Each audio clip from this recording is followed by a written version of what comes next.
Hello guys, আসসালামু আলাইকুম। I am Tabassum and this is my first blog video. আর আমি আমার প্রথম ব্লগ ভিডিওটি তোমাদের সাথে শেয়ার করব ঘরের রান্নাঘর থেকে। আমার ভাইয়ের হাতে বানানো স্পেশাল ঝালমুড়ির মশলা রেসিপি দিয়ে। রেসিপিটি বানানোর শুরু থেকে শেষ পর্যন্ত সবকিছুই থাকছে আজকের এই ভিডিওতে। চলো কথা না বাড়িয়ে চলে যাচ্ছি মূল ভিডিওতে। এই রেসিপি তৈরির মূল উপকরণগুলো হলো আদা রসুন বাটা, হলুদ ও মরিচের গুঁড়ো, স্বাদমতো লবণ, ধনে ও জিরের গুঁড়ো ও ম্যাজিক মশলা। রেসিপিটি তৈরি করার জন্য চুলোতে একটি প্যান বসিয়ে দিয়ে পরিমাণ মতো তেল সাথে সামান্য পেঁয়াজ কুচি দিয়ে নাড়তে লাগলো বাদামি রং না আসা পর্যন্ত। এরপর আদা রসুন বাটা দিয়ে আবার অনবরত নাড়তে লাগলো যেন কড়াইয়ের নিচে লেগে না যায়। মশলাটিকে অনবরত নাড়তে হবে, তা নয়তো কড়াইয়ের নিচে লেগে যাবে। এখন পর্যায়ক্রমে হলুদের গুঁড়ো, মরিচের গুঁড়ো ও স্বাদমতো লবণ দিয়ে দেওয়া হলো। মশলাটি কষানোর আগ পর্যন্ত নাড়ানো বন্ধ করা যাবে না। মশলাটি কষানো হয়ে গেলে মশলাতে পরিমাণ মতো পানি অ্যাড করে দেওয়া হলো, এতে করে কড়াইয়ের গায়ে মশলা লেগে যাবে না। এখন দিয়ে দিল ধনে ও জিরের গুঁড়ো, সবশেষে দিয়ে দিল একটি ম্যাজিক মশলা। সব মশলা দেওয়ার পর এর কালার আরো সুন্দর ও লোভনীয় হয়ে এসেছে, তা তো তোমরা দেখতেই পাচ্ছ।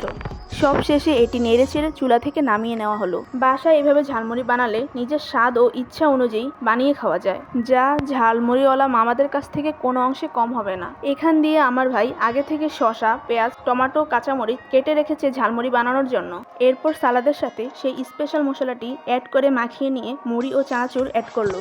এভাবে মাখামাখির পর তৈরি হয়ে গেল স্পেশাল ঝালমুড়ি, যা দেখতে সুন্দর, খেতেও অনেক মজা। চাইলে এই মশলাটি আপনারা সংরক্ষণ করেও রাখতে পারেন।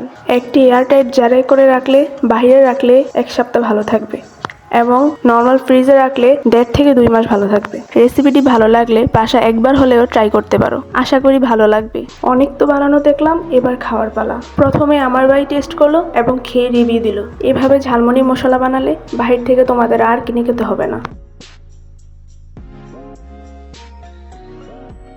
এবার আমার ঝালমুড়ি খাওয়ার পালা। খেয়ে টেস্ট করলাম, সত্যি অসাধারণ হয়েছে। এরপরে আমরা সবাই মিলে একসাথে ঝালমুড়ি খেলাম, আর এভাবে ভাগাভাগি করে খাওয়ার মজাই আলাদা। এই স্পেশাল মশলাটি একদম ঘরোয়া, তোমরা না খেলে বুঝতেই পারবে না কতটা মজাদার। আশা করি আজকের এই ভিডিওটি তোমাদের স্কুল লাইফের পুরনো স্মৃতি স্মরণ করিয়ে দিবে। আজকে খেতে খেতে এখানেই বিদায় নিচ্ছি, দেখা হবে অন্য কোনো ভিডিওতে। লাগলে লাইক, কমেন্ট ও সাবস্ক্রাইব করে পাশে থাকতে পারো। সবাই ভালো থাকো, সুস্থ থাকো, আল্লাহ হাফেজ।